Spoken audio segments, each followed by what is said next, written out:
আসসালামু আলাইকুম রহমতুল্লাহ। হ্যাঁ, সত্য কথা, জুলাই গণঅভ্যুত্থানের যোদ্ধারা বলে দিয়েছে তারা কেন জুলাই ঘোষণাপত্র চায়। তা আপ বাংলাদেশ কর্তৃক আয়োজিত চট্টগ্রাম মহানগরের বান্দরবন শাখায় আয়োজিত এক অনুষ্ঠানে 5 থেকে 6 জন জুলাই যারা আন্দোলন করেছিল তারা বলছে, যদি জুলাই ঘোষণাপত্র ঘোষণা না করা হয় তাহলে আগামীতে যে নির্বাচিত সরকার আসবে তারা আমাদেরকে জুলাই সন্ত্রাসী আখ্যায়িত করে ফাঁসিতে ঝুলিয়ে দিবে। অর্থাৎ ফাঁসিতে ঝুলবে জুলাই যোদ্ধারা জুলাই ঘোষণাপত্র না হলে। তারা বলছে, দেখেন, সিপাহী বিদ্রোহ হয়েছিল, সেটা যৌক্তিক বিদ্রোহ, কিন্তু তাদের কোনো ঘোষণাপত্র বা কোনো কিছু না থাকায় পরবর্তীতে ইংরেজরা তাদেরকে ফাঁসিতে ঝুলিয়ে দিয়েছিল। এই যে আমরা যে যুদ্ধ করেছি, এতে করে দেখা যায় যখন সরকার নির্বাচিত সরকার আসবে তারা এটাকে জুলাই সন্ত্রাস মানে বলে আমাদেরকে আখ্যায়িত করে চিহ্নিত করে ফাঁসিতে ঝুলিয়ে দিলে আমাদের কিছু করার থাকবে না। এবং আপনারা ইতিমধ্যে দেখেছেন যে কীভাবে সমন্বয়কদের কাছ থেকে স্নাইপার পাওয়া যাচ্ছে।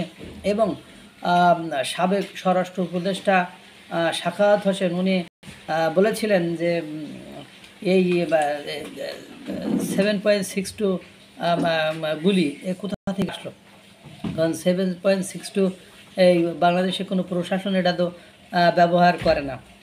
এ কথা বলার পরেই কিন্তু ওনার কি চলে গিয়েছিল, ওনার ক্ষমতা চলে গিয়েছিল বা ওনাকে সেখান থেকে পরিবর্তন করে দেওয়া হয়েছিল। তো এই যে অবস্থা, আপনারা এখন বুঝতে পারতেছেন যে কেন জুলাই ঘোষণাপত্র তারা চায়। তাদের সেফটির জন্য। এই যে এর আগে আপনারা জানেন যে সারজিস আলম বলেছিল, আমরা যেদিকে যাই আমাদেরকে বিপদ, আমাদেরকে ফাঁসিতে ঝুলতে হবে, আমাদের বিকল্প কোনো উপায় বা পদ্ধতি আমাদের সামনে খোলা নেই, কারণ আমরা মানে এখন যেদিকে যাব আমাদেরকে বিপদগ্রস্তের ভেতরে আসতে হবে। এরপরে জুলাই ঘোষণাপত্র হইলে, তো এখন কথা হলো, বাবারা, ভালো কাজ করলে তো ভালো, জুলাই ঘোষণাপত্র হইলেও তোমার লাভটা কোথায়, বেনিফিটটা কোথায়? কারণ দেখো যে আওয়ামী লীগের আমলে আওয়ামী লীগ সরকার সংবিধানের মাধ্যমে, সংসদের মাধ্যমে, আইনের মাধ্যমে, সুপ্রিম কোর্টের মাধ্যমে কত কিছু করলো। এ দিবস সে দিবস, এ ঘোষণা সে ঘোষণা, এ নিয়ম সে নিয়ম। কোনো নিয়ম কি এই গণ অভ্যুত্থানের পরে আর আগের মতো আছে?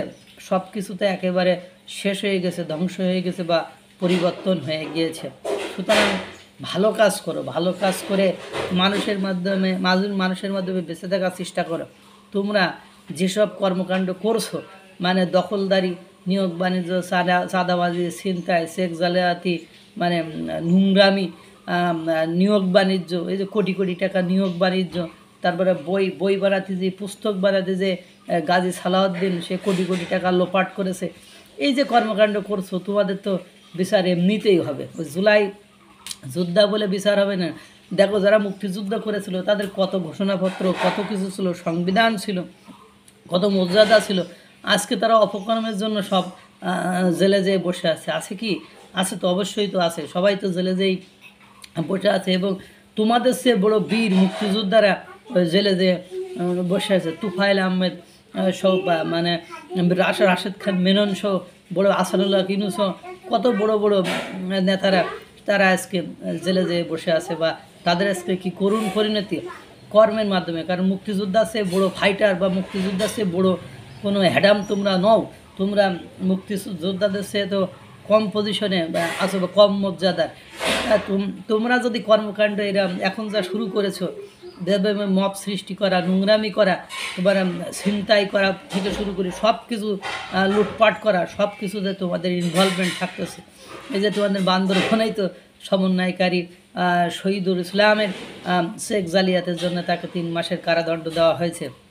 তা তোমরা ভাবছো যে জুলাই ঘোষণাপত্র হলে আমরা স্বীকৃতি পাবো, আমাদের মনে করো চিরকালে মুক্তি পেয়ে ওসব। আবার সংবিধান ওই পরিবর্তন করে, বাংলাদেশের সংবিধান পরিবর্তনশীল, এটা রিজিট কোনো কিছু নয় যে একবার হয়েছে তো হয়েছে, সারা জীবন হবে না। তোমরা যেমন, মানে এই সরকার যেমন গ্যাজেট ঘোষণা করে ইতিহাসই পরিবর্তন করে ফেললো, যে 2009 থেকে 24 সাল পর্যন্তর ইতিহাস মানুষের সামনে নিয়ে আসলো, তার আগের ইতিহাস সব ফরগেট রিসেট বাটন পুশ করলো।